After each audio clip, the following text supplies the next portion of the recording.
স্বাধীনতার মহান ঘোষক শহীদ প্রেসিডেন্ট জিয়াউর রহমান সাহেব সর্বপ্রথম সংবিধানের শিরোনামে লিখলেন বিসমিল্লাহির রহমানির রহিম। এই কথা লেখার জন্য আল্লাহ পাক শহীদ জিয়াকে জান্নাতুল ফেরদাউসের মেহমান বানায়নি। আমরা প্রাণ ভরে তার জন্য দোয়া করি। ধর্মনিরপেক্ষ মতবাদ 1972 সনে সংযোজন করার কারণে তারা বিসমিল্লাহ বাদ দিল। ইউনিভার্সিটির মনোগ্রাম সমূহে লেখা ছিল ইকরা বিসমি রাব্বিকাল্লাযী খালাক রাব্বি জিদনি ইলমা। তদানীন্তন সরকার কোরআনের এই আয়াতগুলি বরদাস্ত করতে পারে নাই, এই আয়াতগুলি তারা বাদ দিয়েছিল। মনে আছেন আপনাদের? সেখানে ক খ গ ঘ ও তারা লিখেছিল রব্বি জিদনি ইলমা।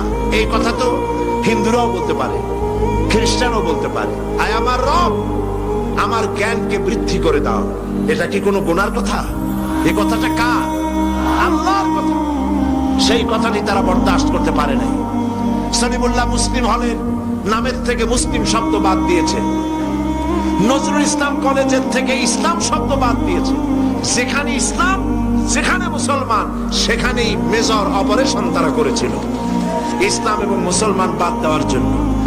তারা ক্ষমতায় থাকাকালীন ইসলামের সাথে দুশ্মনী করেছে, আলেমদের সাথে দুশ্মনী করেছে, মাদ্রাসার সাথে দুশ্মনী করেছে, ওলামাদের উপরে নির্যাতন করেছে, ফতোয়া নিষিদ্ধ ঘোষণা করেছে।